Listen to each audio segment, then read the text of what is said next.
By the mid-1970s, the marriage of jazz and rock had become so popular and so pervasive around the world that arrangers, conductors, composers, band leaders who predated not only the marriage of jazz and rock, but the advent of rock itself were gaining on the action.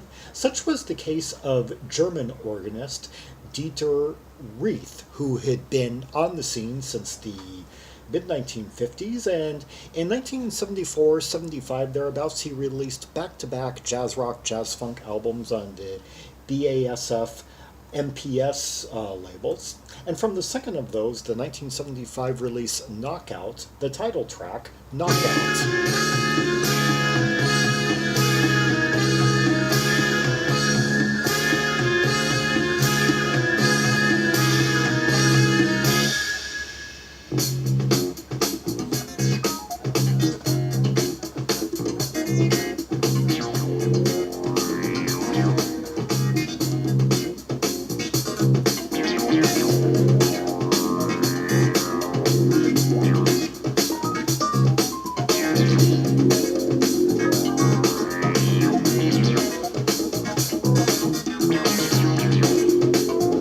We've got all kinds of sounds rising up from the water. We got those like, and then we got those tinkly little sounds.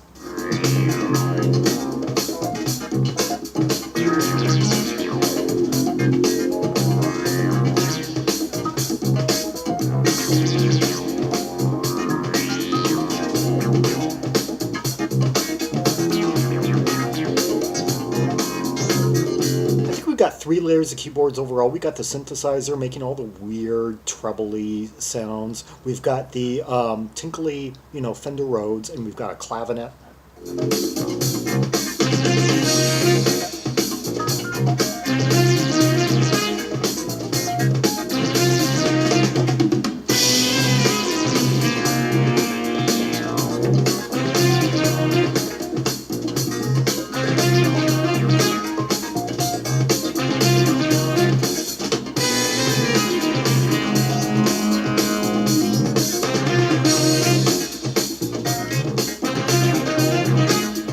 6/4.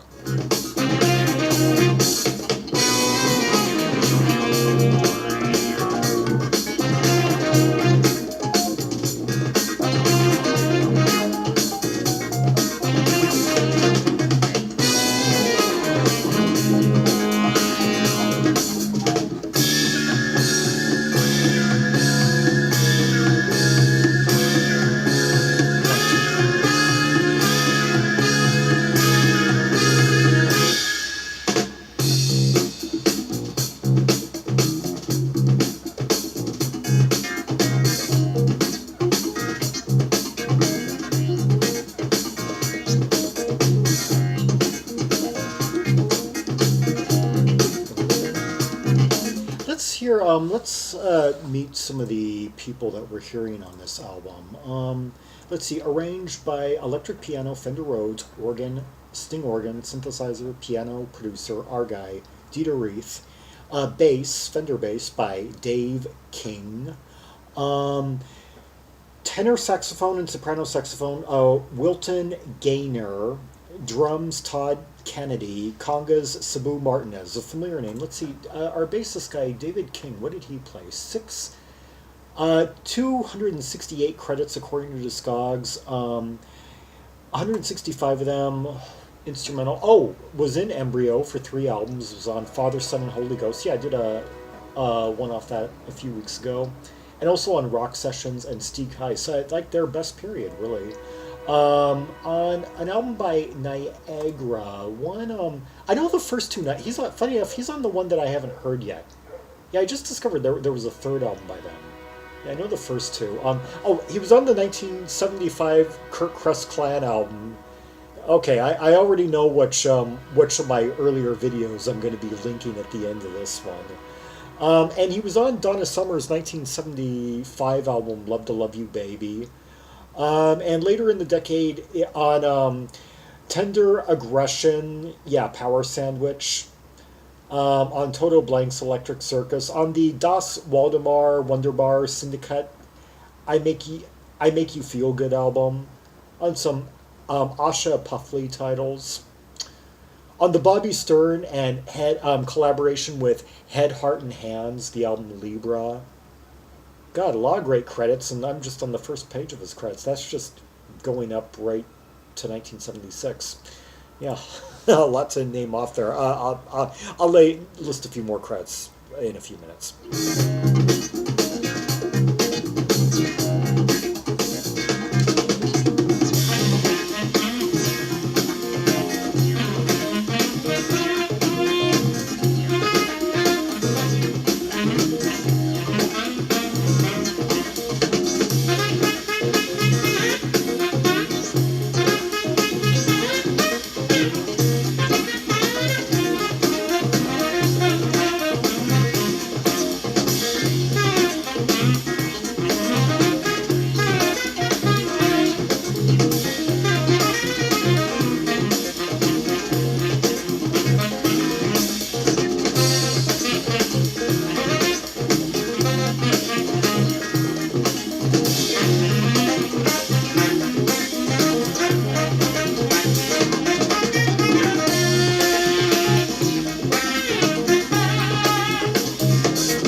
Our Dave King guy, the bassist, he was also in, let's see, Snowball, the late 70s jazz funk, jazz rock German band that put out a few albums. The United Jazz and Rock Ensemble, that band put out a few albums, and that was the Wolfgang Downer project that put out some albums in the late 70s. Let's see, moving on to the drummer on this album, Todd Canedy.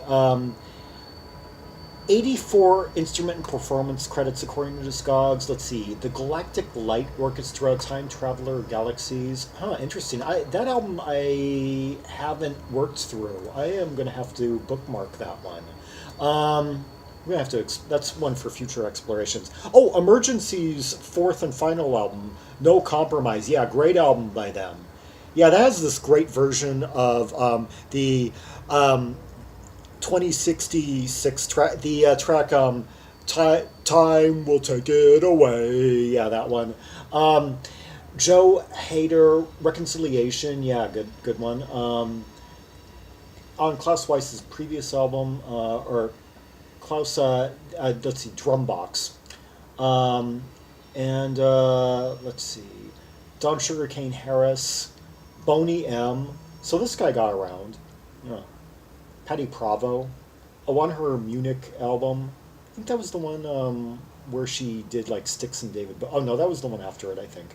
Yeah, that album where she did a tribute, did kind of a stylistic ode to Bowie's Berlin trilogy, particularly like that low hero sound, or the low idiot Lust for Life Heroes sound, and also had a cover of Come Sail Away by Styx. Yeah, that was on Patty's Miss Italia album, I believe, from 1978. Yeah, her interesting musical period. And who else? On saxophone, Wilton Gaynair, 40 instrumental. Oh, this guy, our saxophonist here, is primarily a hardcore jazz guy. Didn't really cross over a lot. He did appear. Oh, he appeared on Inga Rump's first solo album from 1975, Second Hand Madkin, and was on the second. Oh, okay, so he does have a few credits in the jazz rock nexus. Third Eye on the second Third Eye album, Connection. Was he on both Third Eye albums? Let's see. Maybe. It lists the second Third Eye album, Connection, and their 1982 live album, Third Eye Live. And then other than that, we've got, like, let's see, Peter Bell, Herbelsheimer, Rhythm Combination, Horace Parlin. Okay, back to the track.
love these dreamy passages right here. Once again, we're still in like 6/8, and right here, like it's conjuring up the previous section that was going on, the busier, kind of funkier section, was very evocative of Headhunters, Thrust, Herbie Hancock, with those like whizzy, weird keyboard sounds amidst all the funky rhythmic components, and this section is more evocative of the dreamier, like slow groove numbers, like off Manchild, like Bubbles.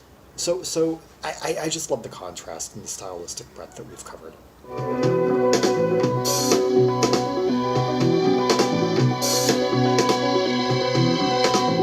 Is that a mellotron I'm hearing right there?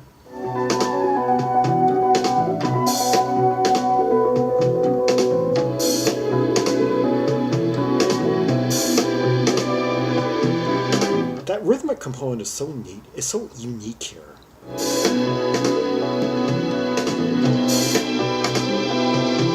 I mean, it's putting everything kind of like into this odd meter. I mean, because amidst these really kind of dreamy, kind of lucid sounds that we're hearing from the keyboard, that kind of like flute-like tone, and then that shimmery mellotron sound, or that kind of icy mellotron sound, I should say.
Drummer just really cooked it up, like in between all like the rolls, he's putting all that cymbal spray out there. Just it's almost like the sea is rising, the waves, the tide.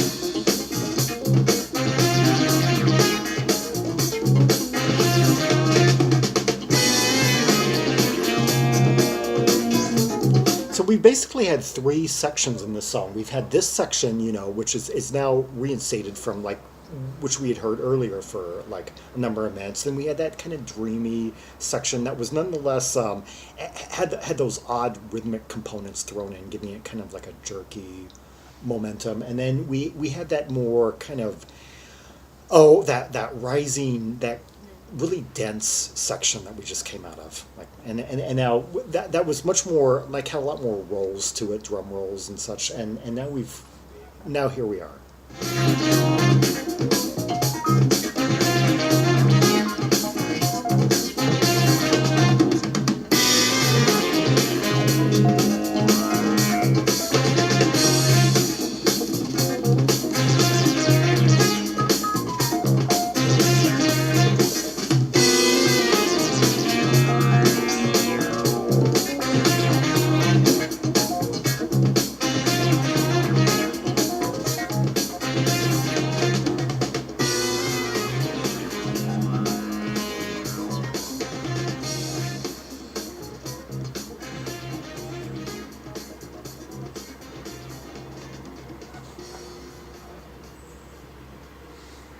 Okay, well, there you had it.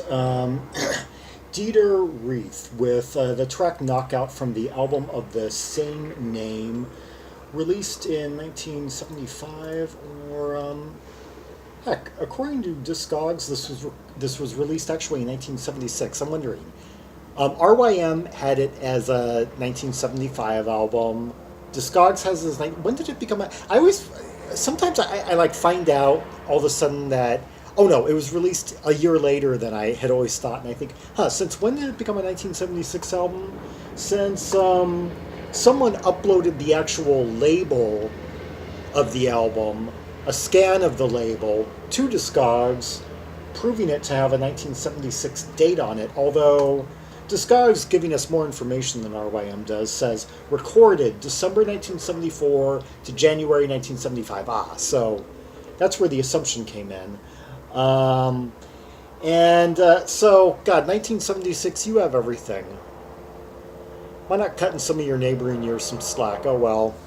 1976, I Love You. I've got more albums from that year than any year. Over 17,000 to be exact, that I've worked through. You can see it in.